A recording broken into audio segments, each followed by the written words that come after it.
En este mensaje transformador, exploraremos la caída de Jerusalén y el exilio en Babilonia, el surgimiento y la caída de imperios como Babilonia, Persia, Grecia y Roma, y el papel clave de las profecías bíblicas. A través del profeta Daniel, quien sirvió fielmente bajo múltiples reinos, veremos cómo los sueños y visiones revelan el plan eterno de Dios. ¿Qué significa el tiempo de los gentiles? ¿Cómo se conecta con el futuro de Israel y la batalla espiritual entre el bien y el mal? Este estudio te llevará a confiar en la soberanía de Dios, a profundizar en la oración y a esperar con esperanza la victoria final de Cristo y su reino glorioso. Acompáñanos en este viaje profético y espiritual. Estaba siendo usado por Dios. El Dios de la Biblia estaba permitiendo que su pueblo cayera cautivo en manos de un rey pagano. Así como nosotros en el siglo XXI, cuando nosotros nos rebelamos a Dios, cuando rechazamos sus leyes, caemos en la cautividad otra vez del pecado, de la idolatría, de la ignorancia, de los amigos que corrompen nuestro carácter, las malas amistades, etcétera, etcétera. Y es lo mismo y se repite exactamente en la forma que se llevó a cabo en el Antiguo Testamento. Nabucodonosor deporta a casi más de la mitad de las personas, más de 100,000 personas se las llevó cautivas, deportadas a Babilonia. Babilonia se encontraba entre Jerusalén e Irak, porque Irak actualmente es Babilonia, como 900 kilómetros. Había como 900 kilómetros, imagínense nomás ese camino, ¿verdad?, en el que hicieron todos los deportados. Y durante este tiempo gobernaba en Jerusalén un rey llamado Joacim, en Judá. Y este rey se había rebelado contra Dios y Nabucodonosor lo dejó en Jerusalén como un títere. Ahí se quedó Joacim gobernando, pero ya estaba bajo el estado, ¿verdad?, Jerusalén de Babilonia. Los judíos pierden totalmente desde este momento, escúchenme muy bien, desde la invasión de Nabucodonosor a Jerusalén, en el año 606-605 a.C., hasta 1948, los judíos no volvieron casi 2000 años a poder tener ni religión, ni sacrificios, y no podían hacer absolutamente nada. Entonces, a este periodo, desde la cautividad babilónica hasta más o menos cuando Cristo regrese, se llama en la Biblia el tiempo de los gentiles. Estoy dando un poco de trasfondo teológico para que tengamos un buen cimiento y un buen fundamento. Cuando tú veas en Lucas 21, hasta el tiempo de los gentiles es el tiempo, los gentiles somos los que no somos judíos étnicamente. Somos judíos, dice Romanos 2, en el momento que recibimos a Cristo, porque tenemos la semilla de Cristo, y todos los que son de Abraham, somos hijos de Abraham. Gálatas capítulo 3, capítulo 4. Entonces no somos judíos de nacimiento, somos judíos simplemente porque la palabra judío viene de Judá, que significa alabanza. Somos los que realmente comenzamos a alabar a Dios en espíritu y en verdad. Entonces, en 1948, los judíos regresan a Israel por primera vez cuando se les permite a través de la Liga de las Naciones regresar, y desde entonces Israel se convierte en un estado independiente, libre y soberano ante todas las naciones. Pero en el 48 regresaron como nación, pero no han podido desde el 48 hasta nuestros días regresar a sus sacrificios, porque lo que era el templo judío quedó sepultado por el rey Herodes. Cuando ahí se construyó lo que Herodes reconstruyó, ahí quedó, y vinieron los musulmanes en el año 606 después de Cristo y construyeron arriba del templo que era de los judíos, que consideraban el lugar santísimo, construyeron la mezquita de Omar, o la gran cúpula de la roca. Cuando tú vas a Jerusalén, es una cúpula dorada grandísima, que los musulmanes también la reclaman como propiedad de ellos y como lugar santo. Entonces los judíos dicen que ahí está, debajo del cimiento de la cúpula de la roca, el templo de Jerusalén. Solamente que se imaginan ustedes, si los judíos quieren recuperar ese lugar, vendría una tercera guerra mundial. Entonces, en 1967, en la guerra de los 6 días, el general Moshe Dayan ocupó otra vez Jerusalén y recuperaron Jerusalén. Pero las Naciones Unidas le sugirieron en aquel tiempo a Israel que dejaran la cúpula de la roca en las manos de los musulmanes, porque si no vendría otra guerra inmediata. Entonces, desde aquel tiempo hasta nuestros días, si tú vas a Jerusalén, los que hemos ido, cuando entramos al Muro de los Lamentos, es la única parte la muralla de los lamentos, al terminar el muro de los lamentos, comienza la propiedad de los musulmanes. Es la única parte que les permitieron a los judíos tener como propiedad. Por eso todos los judíos llegan al muro de los lamentos y comienzan a hacer así, y a meter papelitos, y a orar, y a orar. ¿Qué cosas están haciendo? Llorando: Señor, regrésanos el lugar que nos pertenece. Desde el 48, ¿verdad?, están tratando de hacer esto. Entonces, esta es la razón por la cual se llama el tiempo de los gentiles, porque los gentiles o los gobiernos no judíos se tomaron control de los israelitas. Entonces, el tiempo de los gentiles va a terminar hasta que Cristo regrese, porque hasta que Cristo regrese, los judíos no van a poder tener completa libertad de sus sacrificios, y aunque se está tratando de reconstruir el templo, y lo van a hacer de acuerdo a la Biblia, según Tesalonicenses 2, Apocalipsis capítulo 11, no van a poder establecer como lo tenían anteriormente, con todo el sacerdocio levítico que ellos reclaman continuar llevando a cabo. Muy bien, Daniel fue contemporáneo de Jeremías y de Ezequiel. En los tiempos de Daniel estaban estos profetas también, y hubo, como dije anteriormente, 2 deportaciones más.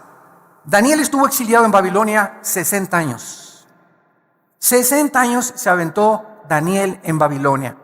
Después vinieron los medos persas, la película de los 300, no sé cuántos de ustedes la vieron, donde los persas, ¿verdad?, quieren invadir Grecia, y entonces se forma un grupo de 300 macedonios entrenados para detener en la batalla de las Termópilas, se llamó. A más de miles y miles los sobrepasaban los persas, hasta que finalmente los persas conquistaron totalmente, ¿verdad? Entonces los persas conquistan a los babilonios, después los griegos conquistan a los persas, y después los romanos conquistan a los griegos. Y desde Roma hasta nuestros días, hace 2000 años, ya no ha habido ningún imperio mundial. Después de la Segunda Guerra Mundial se quiso levantar Estados Unidos porque ganó la guerra junto con Inglaterra y con Rusia, y perdió la guerra Italia, la perdió Japón y la perdió Alemania, y Estados Unidos se levantó como un poder supremo político, económico y militar hasta 1950. En el 50 se levanta la Unión de las Repúblicas Socialistas Soviéticas, Rusia, para competir contra Estados Unidos en lo que se llamó la Guerra Fría. ¿Por qué es fría? Porque no hubo bombazos. Simplemente estaban los dos, rusos y americanos, compitiendo por el poder político, militar, económico. En 1963-64, Nikita Khrushchev mandó misiles a Cuba para tratar de invadir Estados Unidos. El presidente Kennedy, John Kennedy, que fue asesinado en Dallas, desafía a Khrushchev, sacan los misiles, y ya no hubo guerra entre Rusia y Estados Unidos hasta el 89, cuando Mikhail Gorbachev, uno de los primeros ministros de Rusia, declara públicamente el sistema comunista de Rusia fracasado.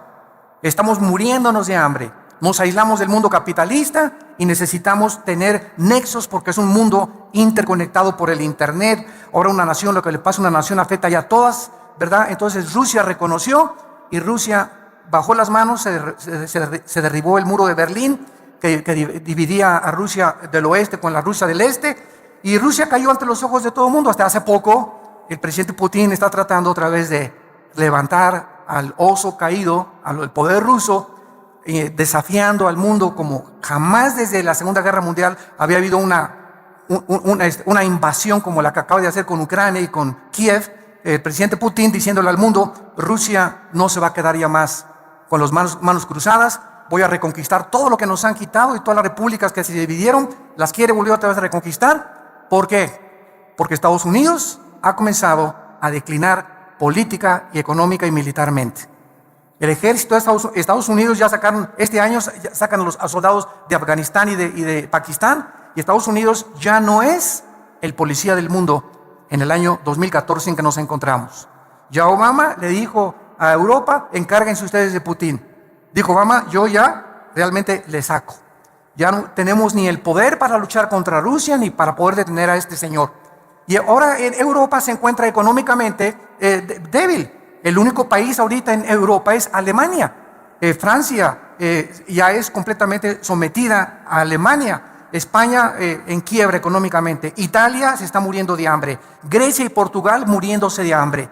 Y la única nación ahorita que está tratando de hacer un frente para impedir otra vez el gran poder de los rusos es Alemania. Angela Merkel, la presidenta de Alemania, es la única que puede intervenir. La OTAN no puede intervenir la Organización de los Países del Atlántico del Norte, porque Rusia no pertenece y Ucrania no pertenece a la OTAN. Y solamente OTAN interviene, como en Libia cuando mataron a Gaddafi, porque Libia pertenecía y porque podían tratar de sacar a Gaddafi de Libia. Entonces ahorita Putin no tiene quien le diga no, solamente sanciones económicas y diplomáticas, y él va a seguir ampliando, y esto es exactamente lo que profetiza Ezequiel capítulo 38 hace 2600 años. No lo vean ahorita, lo menciono solamente. Gog y Magog. Gog es un líder, Magog es la tierra de los tártaros, la tierra de los escitas, que son los pobladores de la Rusia moderna. Y la Biblia hace 2600 años profetiza que Rusia se iba a levantar. Estados Unidos no aparece en la Biblia en ningún lado en las profecías de los últimos tiempos. Por más que nos cansemos de buscar y tratar de decir que es Estados Unidos, no es Estados Unidos, sino que solamente aparece Europa y el Medio Oriente, con algunas naciones de Asia como China y Japón en Apocalipsis 16 como los reyes del Oriente. Entonces todo el escenario político y económico que vamos a estudiar en Daniel, en los capítulos ya finales, se encuentra profetizado con los otros profetas hebreos para que sepamos que Dios es Dios. Miren lo que dice, por ejemplo, en Isaías 44, Dios a través de su profeta, Isaías 44, versículo 7.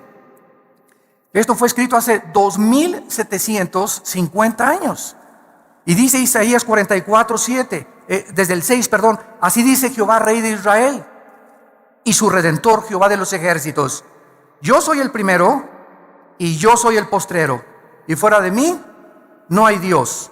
¿Y quién? Dios está desafiando, ¿quién proclamará lo venidero? Lo declarará y lo pondrá en orden. Porque pues ha habido profecías, ¿verdad? Como Nostradamus profetizó, de las 100 profecías, el 10% se cumplieron. Nunca hay una profecía de ningún líder religioso en el mundo, llámese Mahoma, mucho menos Mahoma. El Corán no es un libro profético, ni el libro del Mormón, ni el libro del Maharanibana Sutta, ni el Tripitaka de Buda. De ninguno de los libros sagrados se encuentra el orden, porque hay un orden en las profecías bíblicas en la que Dios puso la historia del mundo. Y cuando Dios le revela a Daniel, como lo vamos a ver más adelante en el capítulo 2, Babilonia, a través de la estatua del sueño de Nabucodonosor, tú eres la cabeza de oro. Después le dice Dios a Daniel, el segundo, desde Babilonia va a seguir otro imperio que representa los brazos y el pecho de plata, que fueron los medos persas. Después el vientre es Grecia y las dos piernas de la estatua de Daniel capítulo 2 es el imperio romano, que fue dividido en Constantinopla y en Alejandría. Y los dedos de los pies es la última forma de gobierno mundial que va a prevalecer antes de que Cristo regrese. Y estos 10 dedos de la estatua, vean ustedes que descienden de las dos piernas de la estatua de Nabucodonosor. Todo esto lo vamos a ver con mucho más detalle. Entonces, estos 10 dedos son 10 gobiernos que van a provenir del antiguo imperio romano, y que son los gobiernos de donde, de acuerdo a Daniel 7, surgirá el futuro dictador mundial, que es el anticristo. Entonces, Dios puso en orden los imperios tal como la historia lo ha visto. Babilonios, persas, griegos, romanos, y desde Roma hace 2000 años no ha vuelto a surgir un imperio. Hitler quiso tratar de conquistar y no conquistó nada más que Checoslovaquia y Polonia y algunas cosas. De ahí vino la guerra y le impidieron que el nazismo, el Partido Nacional Socialista, se expandiera. Entonces vemos que es increíble la exactitud de las profecías bíblicas, porque como dice Dios, ¿quién otro? Para que alguien sepa el futuro con tantos detalles, solo Dios lo puede hacer. Y continúa diciendo, ¿quién lo proclamará y lo declarará y lo pondré en orden delante de mí, como yo hago yo desde que establecí el pueblo antiguo? Lean Génesis, ¿qué le dijo Dios a Abraham? Abraham, van a ir a Egipto y van a ser 400 años cautivos. Se cumplió al pie de la letra. El pueblo judío, de acuerdo a la historia, a la arqueología y a la paleontología, ¿verdad?, y a la antropología, dan testimonio que las profecías, que la historicidad, que la geografía de la Biblia no son cuentos de hadas, ni son los superhéroes, ni Superman, ni Aladino y la lámpara maravillosa. La Biblia está respaldada por la arqueología, la paleontología, la antropología, la historia, la geografía. Nos da fechas la Biblia, nos da los nombres de los reyes que prevalecieron en el tiempo en que la Biblia fue desarrollada. Y todo esto, ¿verdad?, para que nos demos cuenta de algo. Las evidencias aquí están. ¿Quién es un ateo? Un ateo no es una persona que no tenga evidencias. Las evidencias ahí están y las puedes buscar, y esto te da testimonio de que esto es sobrenatural. El problema del ateísmo no es eso, el problema del ateísmo es su moral. Cuando llegan a la irracionalidad, como va a ser el próximo mensaje que vamos a compartir, la locura del ateísmo en el World Trade Center, creo que es el mes que entra, ahí voy a compartir. El ateísmo tiene una base: la nada produjo todo. Esa es la raíz del ateísmo y de la evolución. Tu maestro en la universidad, dile: oye, la nada, para ser ateo tú tienes que creer algo, que la nada produjo la creación. Y cuando la nada ha producido algo, la nada no produce nada. El mismo Carlos Darwin, Carlos Sagan, que eran ateos, estuvieron de acuerdo. Stephen Hawking, que es el más grande físico matemático actualmente en Inglaterra, reconoce, aunque no reconocen a Dios, que todo tuvo un principio. Entonces, si dicen que fue una explosión en el universo, bueno, ¿quién produjo la explosión? ¿Batman? ¿O Robin, su compañero? ¿O el hombre araña? ¿Quién produjo la explosión? Ahora la materia, ok, si fue una explosión de rocas, fueron puras rocas. ¿De dónde salió el pensamiento? Virgen del Socorro. La conciencia. ¿De dónde? ¿Quién formó el código genético hereditario de cada persona? ¿Quién formó a un chango para que trajera una changa? ¿A un jirafo para que tenga una jirafa? ¿A un hipopótamo para que tenga una hipopótama? ¿A un rinoceronte para que tenga una rinoceronta? Cada cosa con su hombre y hembra, hombre y hembra, hombre y hembra. Digo, esto es absurdo completamente, creer que por accidente, a través de millones de años, surgió la creación. El necio dice en su corazón: no hay Dios, dice el Salmo 14. Entonces Dios nos muestra, ¿verdad?, que Él lo ha hecho desde el principio para que el que tenga sed, que venga y que beba del agua. Si tú estás cansado de tu ateísmo, de tu vida de amargura, de desorientación, de confusión, de crítica, el odio que traes en tu corazón que el mundo nos ha producido, de tantas desilusiones, traiciones, tanta hipocresía que nos rodea, vengan a Cristo. Ven a Jesús y ve en esa cruz lo que Dios dice en la Biblia, que Él te ama, que Él dio su vida por nosotros y que solo Él puede sanarnos las heridas que el mundo nos ha hecho, nuestra familia, nuestros amigos cercanos, y que nos va a seguir haciendo. Estamos en un mundo de sufrimiento donde Dios ha dado la libertad a los seres humanos para que podamos hacer el daño que nos hemos hecho. Si Dios restringiera la libertad e impidiera que esa bala matara a ese niño, y que ese camión que se echó en reversa atropellara a esa niña, y que el tsunami no matara tantas cosas, si Dios interviniera para detener el mal, entonces ya no habría libertad ni libre albedrío. Entonces no es Dios, ¿verdad?, el de las tormentas, estas cosas. Somos nosotros lo que nos hemos hecho los unos a los otros, para darnos cuenta que el diagnóstico que la Biblia tiene acerca de la raza humana es el diagnóstico que la experiencia, la psicología y las terapias de todas las formas que hemos tratado de arreglar esto es la verdad. El ser humano es un ser humano caído, pecador, sin esperanza, sin luz más que la que Cristo le pueda proporcionar. Muy bien, vamos a ver a continuación que esta profecía en Jeremías capítulo 25, esta profecía fue anunciada por Jeremías de que los babilonios iban a entrar a Jerusalén y por la rebelión del pueblo de Dios iban a ser cautivos.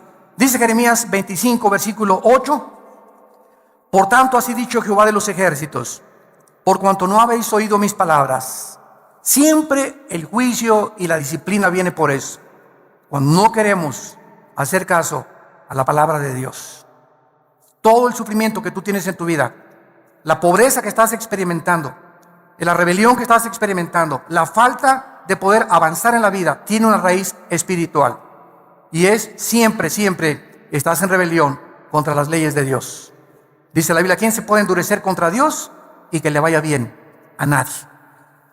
He aquí enviaré y tomaré a todas las tribus del norte, versículo 9, dice Jehová, y a Nabucodonosor, ahí está, rey de Babilonia, mi siervo, y los traeré contra esta tierra y contra sus moradores y contra todas estas naciones en derredor, y los destruiré y los pondré por escarnio y por burla y en desolación perpetua. Y haré que desaparezca de entre ellos la voz de gozo, la voz de alegría, la voz de desposado, la voz de desposada, ruido de molino y luz de lámpara. Toda esta tierra será puesta en ruinas y en espanto, y servirán estas naciones hasta determina la cantidad de años. la servirán a Babilonia 70 años.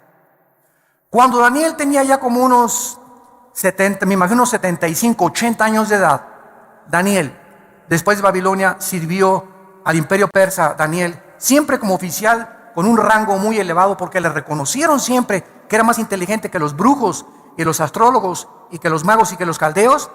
Daniel, como a los 75, 80 años de edad, descubre esta profecía de Jeremías, que a los 70 años Dios los iba a libertar. Se iba a acabar el exilio de los babilonios, porque estuvieron como 60, 70 años deportados, completamente lejos de su país, sin tierra, sin templo, sin ninguna propiedad, completamente aislados del mundo.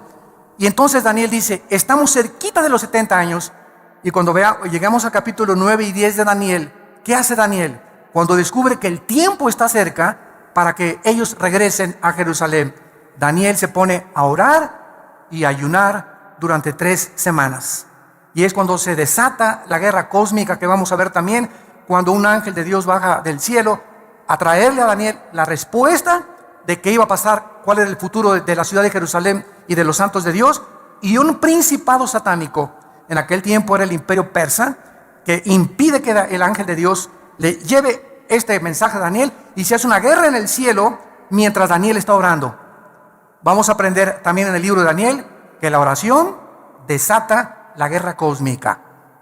La oración es un estado de guerra. Cuando tú caes de rodillas y cuando te pones a orar, estás mandando misiles, metralleta, K-47, Uzi, balazos, ¿verdad? Estás comenzando a bombardear el mundo invisible espiritual, estás comenzando a abrirte cancha, estás comenzando a proteger a tus hijos, a tu familia, a tu negocio.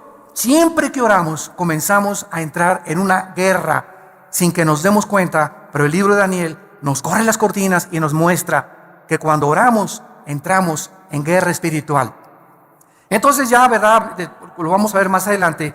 El ángel ya le trae el mensaje a Daniel y le explica ya en Daniel 11 y 12, que son los últimos capítulos de Daniel, lo que va a pasar en el futuro con Jerusalén. Ya se profetiza el anticristo en el capítulo 7, 8, 9 y el 10 y el 11, cómo es el anticristo, el carácter del último dictador mundial y lo que va a pasar antes de que Cristo regrese. Es un libro maravilloso, Daniel. Muy bien, vamos a ver ahora en Daniel algunas doctrinas como introducción. Los temas que se tratan en este libro son 8 principalmente. 8 temas doctrinales. Número 1, Daniel establece sin lugar a dudas la soberanía de Dios. Dios es soberano. En este libro se afirma el gobierno supremo, absoluto y poder de Dios sobre todos los gobiernos humanos. Dios pone y Dios quita reyes. Dios avergüenza y Dios humilla a los dictadores, y Dios les da oportunidad, como a José Stalin, como a Benito Mussolini, como a Hitler, como a Saddam Hussein, a muchos de ellos, otro presidente sudamericano que se acaba de morir también. Les da oportunidad que lo hagan, para que nosotros nos demos cuenta de qué forma tan grande es la idolatría del ser humano hacia el ser humano. Hacemos como los césares romanos. Los césares romanos se proclamaron dioses y el pueblo los adoró como dioses. Dios mío, tú te niegas a adorar al Dios verdadero y adoras al cantante fulano de tal en la televisión. Y las muchachas hasta se desvisten y están dispuestas hasta a perder su virginidad por ese ídolo cantante. Es un Dios para ellas. Y si no tenemos a un Dios cantante, lo tenemos en el deporte, lo tenemos religiosamente, ¿verdad? Y viene el representante de una religión y lo adoran como a un Dios. Y cuando los apóstoles comienzan a ser enviados al mundo, ¿se acuerdan ustedes en el libro de los Hechos? Y la gente se acercaba con Pablo y con Pedro y se hincaban y les querían besar la mano. ¿Qué decían los apóstoles? Párense, nosotros somos hombres igual que ustedes, adoren a Dios. Pero no lo hemos aprendido. Seguimos, ¿por qué? Porque nos gusta la adoración. ¿A quién no le gusta que lo exalten, que le aplauden, que se hinquen delante de ti, que te besen la mano, ¿verdad? ¿A quién no le gusta eso? ¿A quién no le gusta sentirse atraído y reconocido donde quiera que tú vayas? Es la naturaleza pecaminosa del ser humano. Y cuando los hombres de Dios, ¿verdad?, entramos a ese mundo donde la gente, mucha gente, usted no se imagina, yo tengo gente que ha ido a Sudamérica, que se acercan conmigo y se hincan delante de mí por ignorancia, porque creen que somos, me dicen padrecito, ¿verdad? O tantas cosas que le dicen a uno, ¿verdad? Y, hermano, párese, ¿verdad? Párate. O sea, nunca, nunca, nunca te hinques delante de un hombre. Ni menos le beses la mano, ni lo veas como un Dios. Somos como ustedes, con pies de barro.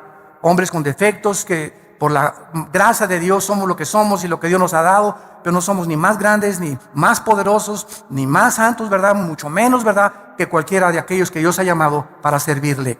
Pero es la tendencia del ser humano. Ves un artista y te le hincas y ves y llegas y mi autógrafo, ¿y para qué esta cochina firma, hombre? Se va a ahorrar con el tiempo. Pero así somos, ¿no? Nos encanta eso, porque lo traemos por la naturaleza humana. Entonces Dios nos muestra en la Biblia que Él es soberano, que Él tiene el poder sobre todo. Daniel sirvió bajo los más poderosos imperios de la historia. Sin embargo, aunque todos estos imperios surgieron, ¿se acuerdan de los jardines colgantes de Babilonia? Que se consideraron una de las 7 maravillas del mundo por el rey Nabucodonosor. Cuando Saddam Hussein, en 1985-86, mandó un premio de $5 millones para que algún ingeniero con experiencia en la agronomía y en la cuestión hidráulica pudiera reconstruir los jardines colgantes de Babilonia. Ninguno pudo con la tecnología del siglo XXI, pero se consideraron una de las 7 maravillas del mundo. Fueron imperios. Las murallas de Babilonia eran impresionantes, 40, 50 metros de alto, como 10, 15 metros de ancho, y era una cosa, bueno, todavía con Saddam Hussein en la ciudad de Tsilá, que está cerca de Bagdad, está todavía los restos. Ahorita, cuando llegaron los norteamericanos con los ingleses y los franceses a sacar a Saddam Hussein, entraron y se sentaron en el palacio donde se sentó el rey Nabucodonosor. Las paredes todavía hay ruinas, ¿verdad?, de las cosas arqueológicas, la diosa de Ishtar que adoraban, y todo el paganismo, y una magnificencia impresionante. Sin embargo, el Dios de la Biblia no cambia. El hombre surge y el hombre cae. Los presidentes surgen y mueren. Los sabios surgen y mueren. Las naciones surgen y se derrumban, pero Dios no cambia. Él es el mismo ayer, hoy y por los siglos. Cuando nosotros lo servimos, sabemos que servimos al Dios de la Biblia.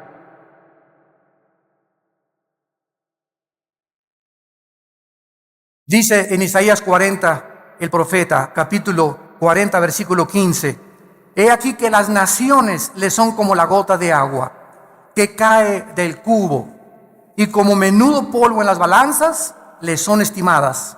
He aquí que hace desaparecer las islas como polvo. Versículo 17: como nada son todas las naciones, como nada son todas las naciones delante de él, y en su comparación serán estimadas en menos que nada y que lo que no es. Versículo 23 y 24: él convierte en nada a los poderosos, dice la Biblia, y a los que gobiernan la tierra hace como cosa vana, como si nunca hubieran sido plantados, como si nunca hubieran sido sembrados, como si nunca su tronco hubiera tenido raíz en la tierra. Tan pronto como soplen ellos, se secan, y el torbellino los lleva como hojarasca. Esta es la comparación del Espíritu Santo, del Dios Todopoderoso, que es nuestro patrón supremo y sobre toda la historia humana. Y aquí estamos los hombres, ¿verdad?, teniendo miedo del hombre, sirviendo al hombre, adorando al hombre, inclinándonos delante de personas como tú y como yo, que no nos dieron ni siquiera la vida por la ignorancia del corazón humano. Y cuando venimos a la verdad, se nos caen las vendas y nos damos cuenta, ¿verdad?, la idolatría que hay en el corazón del hombre. ¿Y por qué viene esta idolatría? Psicológicamente, porque necesitamos a alguien a quien adorar. Y si no sabemos quién, agarramos un tronco y le damos la forma de un hombre y lo cortamos y lo ponemos y nos hincamos ante el tronco y la forma que nosotros le dimos. Agarramos yeso y cemento y hacemos una virgen o hacemos un hombre, y ya que hicimos el yeso y el cemento, nos hincamos ante la obra de nuestras manos. Y esta es la historia del ser humano, ¿verdad? Tenemos, si no a Lunas, o si no vamos a Teotihuacán, bueno, se va, yo no, ¿verdad? Anda a Teotihuacán y el Dios Sol, ¿verdad? Energía. Y hay todos de blanco recibiendo la energía de Dios. O adoramos la astrología. Dice que si eres Géminis no te lleves con Capricornio, y si eres esto no te lleves con aquello, porque los astros, mi horóscopo dice que hoy no compre, hoy no compro, porque son los que me dirigen la vida y los que dirigen el destino y la conducta humana. Y verdad, los astros solamente dirigen, como la luna, las mareas de los océanos por la fuerza de gravitación. Pero no tiene nada que ver, ¿verdad? La luna no tiene corazón, no tiene espíritu. Un ídolo no tiene espíritu, no camina, no se mueve, no habla. Son personas, ¿verdad?, imaginarias que nosotros hemos creado en nuestro corazón. Porque Dios puso, Eclesiastés 3:11, la eternidad en el corazón. Traemos la eternidad. Nos fuimos creados para adorar a alguien. Cuando Pablo llegó en Hechos 17 a Grecia, ahí estaban los discípulos de los estoicos y los epicúreos de un filósofo llamado Zenón. Y Pablo les dice a los griegos: cuando entré al aerópago, vi una grande estatua que decía: al Dios desconocido, al que ustedes adoran sin conocerle, les vengo a anunciar. Los griegos fue una civilización en el tiempo de la filosofía de oro, 150, 200 años antes de Cristo, que buscaban la verdad. ¿Qué es la verdad detrás de todas las cosas? ¿Qué es el sentido común? ¿Qué es la razón? ¿Cuándo somos racionales y cuándo somos irracionales, los que nos llamamos racionales? Entonces, ellos no conocían a Dios, creían en Dios. Pienso, luego existo, existo, luego vivo, vivo, tiene que haber una causa. Esta causa no puede estar dentro de mí. Así concluyó Platón: esta causa tiene que ser alguien fuera de mí. Le llamamos la fuerza, el poder, como le quieras llamar, pero está fuera de nosotros. Concluyeron: hay un Dios. Los filósofos griegos no eran ateos, pero adoraban a alguien sin conocerle. Y esta es la razón por la cual la Biblia la tenemos en nuestras manos. La Biblia nos revela el Dios vivo y verdadero. Y por eso seguirá siendo el tema más controvertido, el libro más atacado, más burlado, y donde vamos a encontrar la única verdad absoluta que nos rodea en la corta vida que Dios nos ha dado. Vemos en segundo lugar el tema de la pecaminosidad y la arrogancia del ser humano en el libro de Daniel. Vemos la pecaminosidad y el orgullo tan grande, el tamaño de la Torre de Babel que tienen los gobernantes, principalmente los artistas, deportistas y tal vez hasta tu suegra, ¿verdad? O tu esposo, o tu esposa, o muchachos. Hace poco que prediqué en la iglesia del norte, di un mensaje sobre las evidencias tremendas de la existencia de Dios. Llegó una muchacha como 19 años, al acabar el mensaje se acercó y me dice: ¿usted cree que sabe todo, verdad? Me dice. Le digo: no, para nada. Me dice: lo que usted dice, la primera y la segunda ley de las termodinámicas, es una aberración. Le dije: sí, ¿por qué?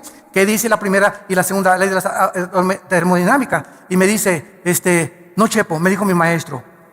Le dije: bueno, mira, cuando quieras discutir algo, ven una muchacha de 19 años, pero con una arrogancia.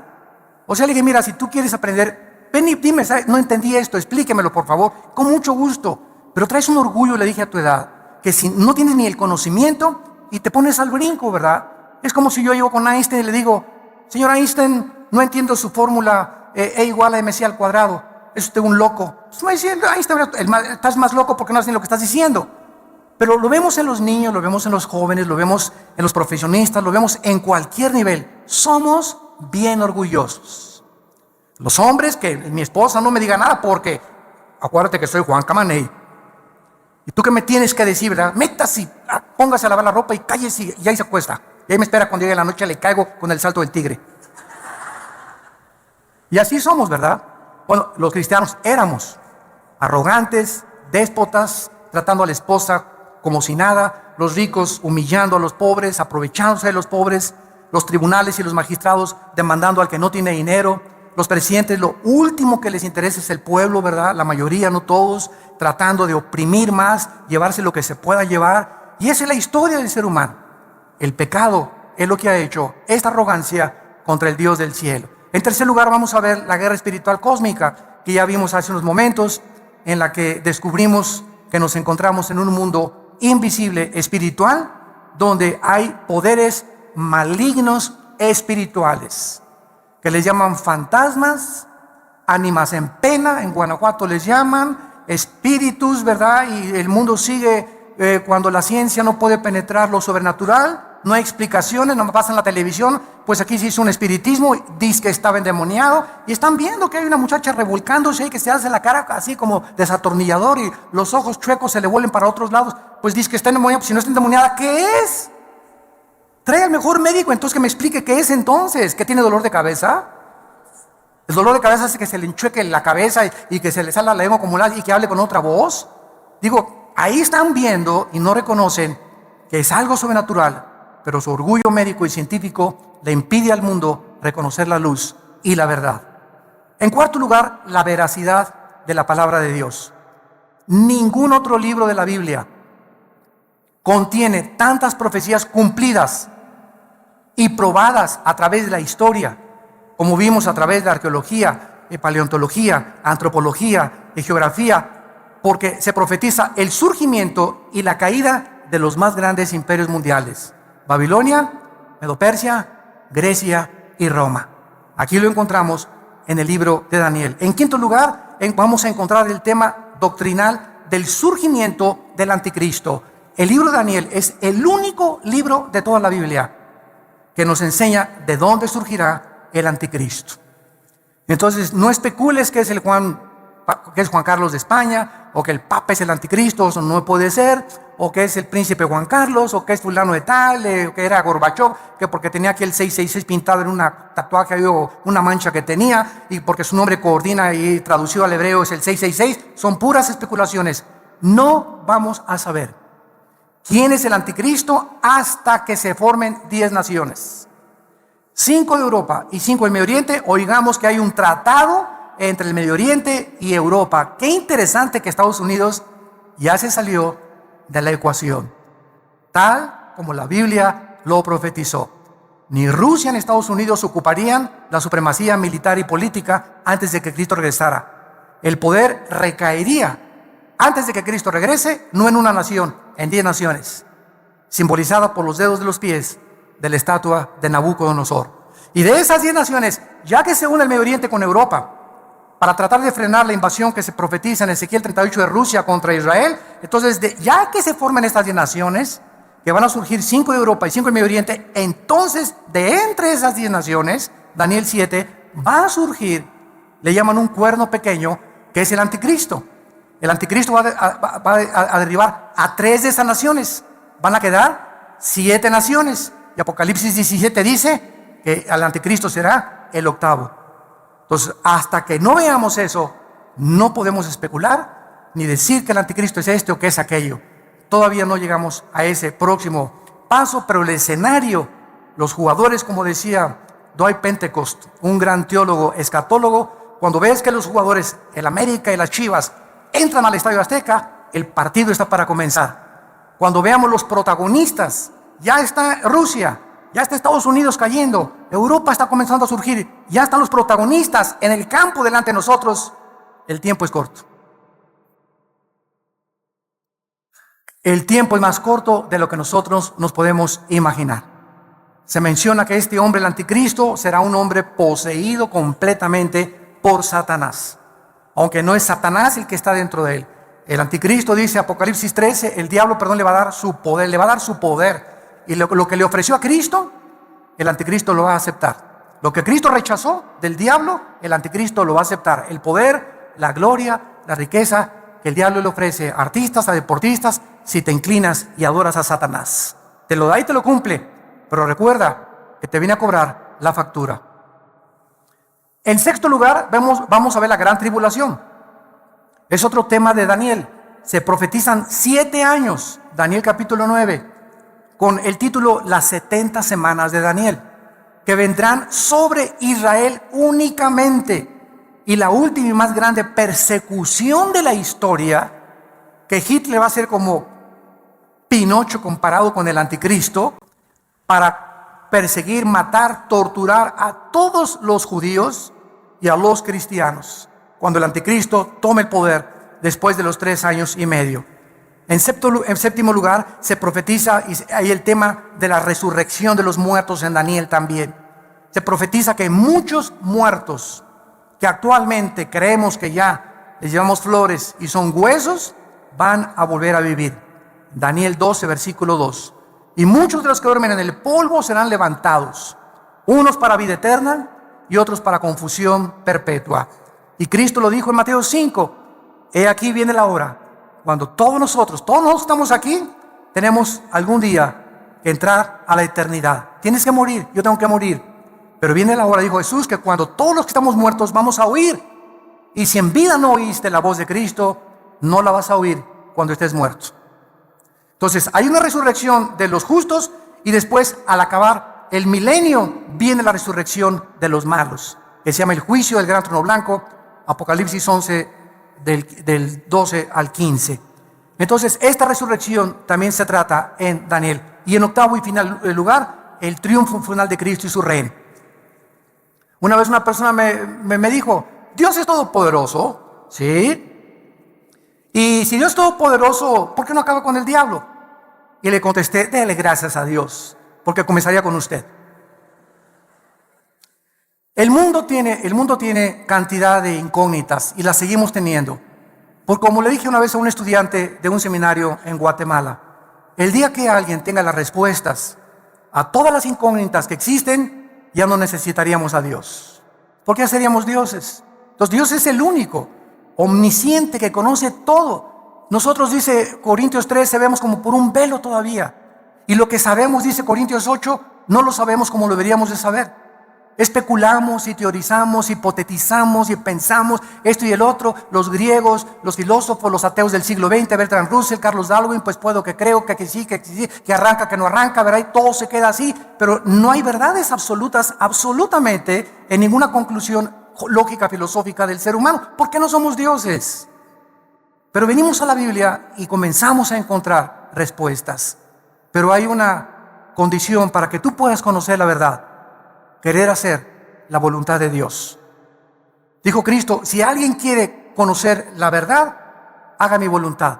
Cuando tú comienzas a someterte a Dios, a sus leyes, a tratar a tu esposa como una reina, a darles buen ejemplo a tus hijos, a pagar tus impuestos, a pagar tu diezmo, no pagar porque tiene que nacer el corazón, ¿verdad? No es un pago, perdón, pero a comenzar a darle a Dios lo que Él quiere que le demos. Cuando comencemos a hacer, no tenemos deudas, que no nos endrogamos demasiado, que las pagamos, que no queremos perjudicar a nadie, no hablamos mal de nadie, comenzamos a bendecir a toda la gente, a los que nos persiguen los bendecimos, no guardamos rencor contra nadie. Cuando comienza nuestra vida a ser revolucionada de esta forma, comenzamos a descubrir y a conocer, como que se nos amplía la mente, se nos comienzan a caer las vendas y comenzamos a ver la luz. Pero hay un precio para que veas la luz. No vengas y a ver si Dios dice esto, retando y desafiando a Dios. Espérame tantito.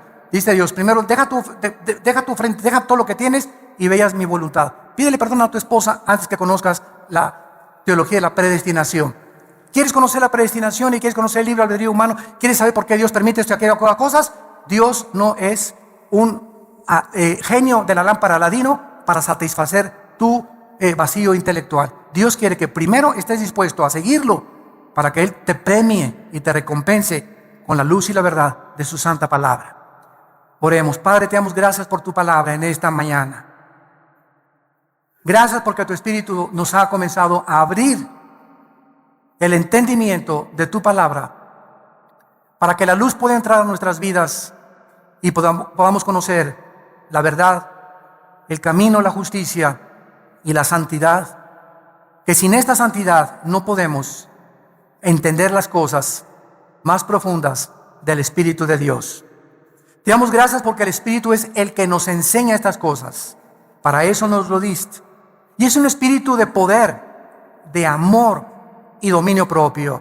No es un espíritu de cobardía. En esta mañana, dile a Dios: Señor, yo reprendo de mi vida todo espíritu de angustia que traigo, echando toda mi ansiedad sobre de ti. El problema de mis hijos, el problema de mis padres, el problema de mi futuro no está en mis manos. Oh Dios, gracias porque no soy Dios, no soy diosa. Quiero solamente descansar en ti. Te entrego, Señor, mis afanes, mis ansiedades. Quiero tener paz. Te pido, Señor, que todo espíritu que hay en mí de temor se vaya, Señor, y yo pueda saber que si te tengo temor a ti, no tengo que tener temor de ni enfermedades, ni del futuro, ni económicos, porque tú eres mi pastor, nada me faltará jamás.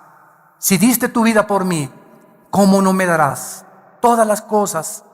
Si diste tu sangre en una cruz para que yo pudiera entender cuánto eternamente me has amado. Gracias, Señor, por ser mi pastor, en quien puedo llorar, en quien puedo descansar. Guíame por sendas de justicia por amor de tu nombre. Aunque ande en valle de sombras y de muerte, no tendré miedo de nada en la vida, porque tú estás conmigo y nunca me dejarás, nunca me desampararás. Aunque yo crea que me has desamparado, estás conmigo y estarás siempre hasta el final de mi vida. El bien y la misericordia me seguirán todos los días de mi vida, y en tu casa algún día, oh Dios, toda esta vida de problemas y sufrimientos no se comparará cuando en aquel día me abra los brazos y me digas: ven, bendito, bendita de mi Padre, desde antes de la fundación del mundo, al reino que había preparado para aquellos que me han seguido con todo su corazón. Y ahora muchos de ustedes que no tienen a Cristo, que han venido tal vez de visita, otra vez por curiosidad, y estoy seguro que entraste a esta conferencia confundido, vacía, desorientado, con tantos problemas y tantas angustias. Te invito a que vengas en esta mañana a una cruz. No te invito a ninguna religión. Ven a la cruz, a un hombre que se llama Jesucristo, para que Él entre a tu vida y experimentes el poder de su resurrección con estas palabras: Señor, te pido perdón por mis pecados. Creo que en la cruz pagaste por ellos con tu sangre, que a los 3 días resucitaste de entre los muertos, y te recibo como mi Señor y mi Salvador en mi vida, en el nombre de Jesús. Amén. Gracias a Dios por su palabra. Gracias a Dios.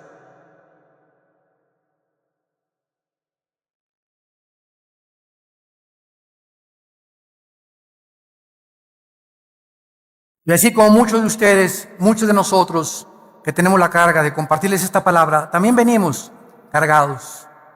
Yo también tengo muchas cargas en mi vida, cosas, ¿verdad?, que ansiedades, la familia, los hijos, el ministerio, el país, todo esto nos agobia y necesitamos venir todos los días a la cruz.